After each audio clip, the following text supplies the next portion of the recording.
It's a pretty frustrating reality, isn't it?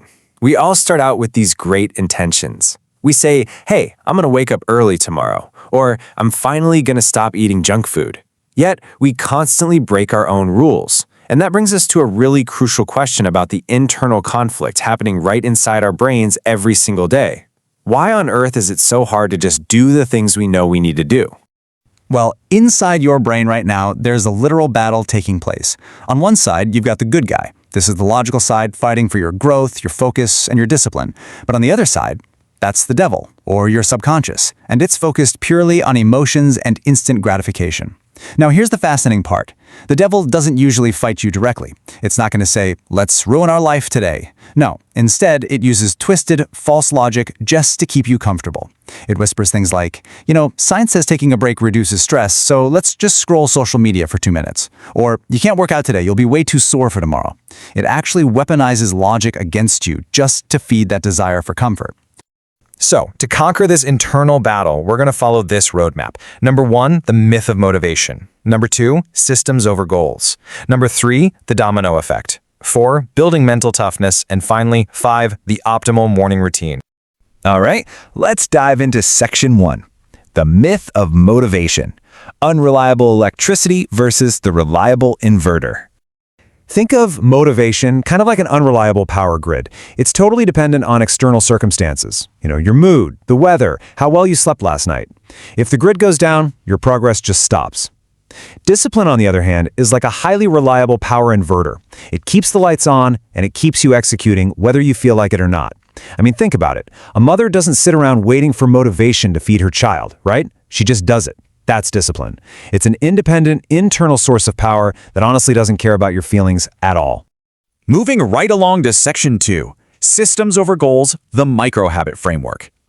You see, we so often think change needs to be massive and instantaneous, but there's incredible math behind getting just 1% better every single day. If you focus on compounding tiny, identity-based micro-actions, you actually become 37 times better by the end of a single year. That's a staggering transformation. Conversely, if you get just 1% worse every day, you decline almost all the way down to 0. So it's really those small, everyday habits that dictate your entire trajectory. And that leads us to this. You do not rise to the level of your goals. You fall to the level of your systems. I absolutely love this quote from James Clear because it perfectly summarizes that bad habits repeat, not because you lack desire or willpower, but because your behavioral system is fundamentally broken. Goals are really just the results you want to achieve, but systems are the actual processes that lead to those results. Bottom line, if you want a different outcome, you don't need a new goal, you need a new system. So how do we fix that broken system? You have to engineer your habits using 4 simple steps to create a neurological feedback loop.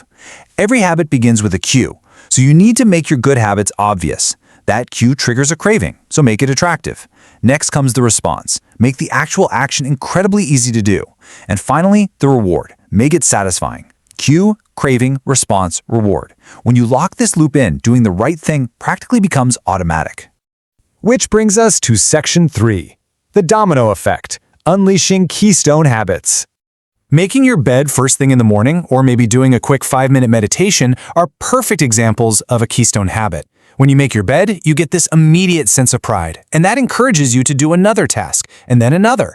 Or say you start cooking healthy meals. Suddenly, you have more energy, so you start exercising. Your skin clears up, and hey, you even save money.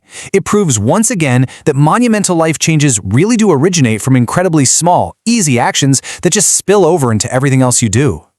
But here's the thing. Not all habits are created equal.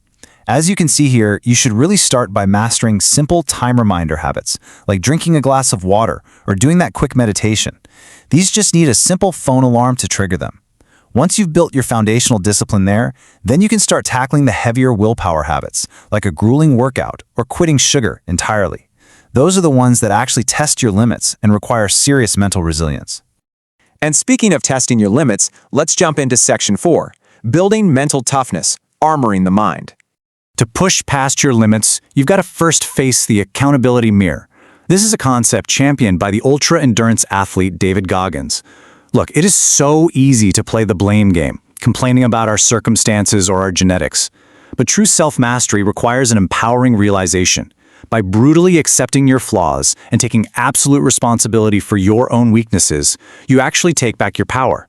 You have to stand in front of the mirror, acknowledge exactly where you can improve, and just own it. Stepping out of that comfort zone of denial, that is the exact moment you actually begin to grow. From there, you build psychological armor by callousing the mind. Just like a manual laborer develops calluses on their hands to protect against friction, you've got to deliberately seek out minor discomforts, things like taking a cold shower or waking up extra early. This trains your brain not to run away from hard things.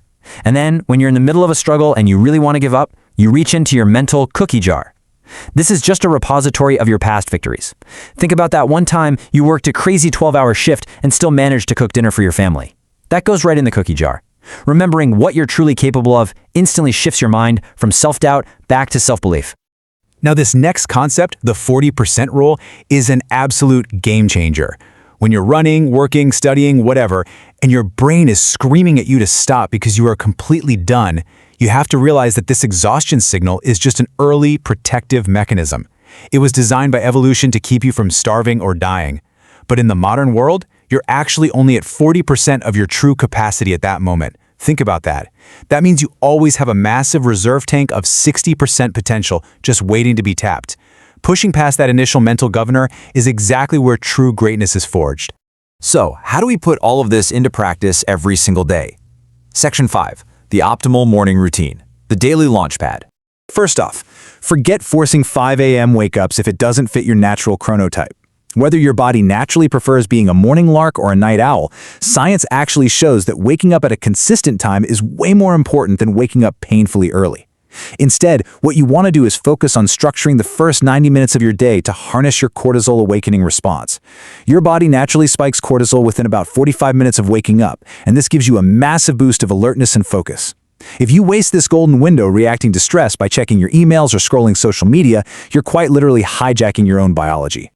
So, by strictly following a chronological sequence in those first 90 minutes, you set yourself up to win. At minute 0, hydrate.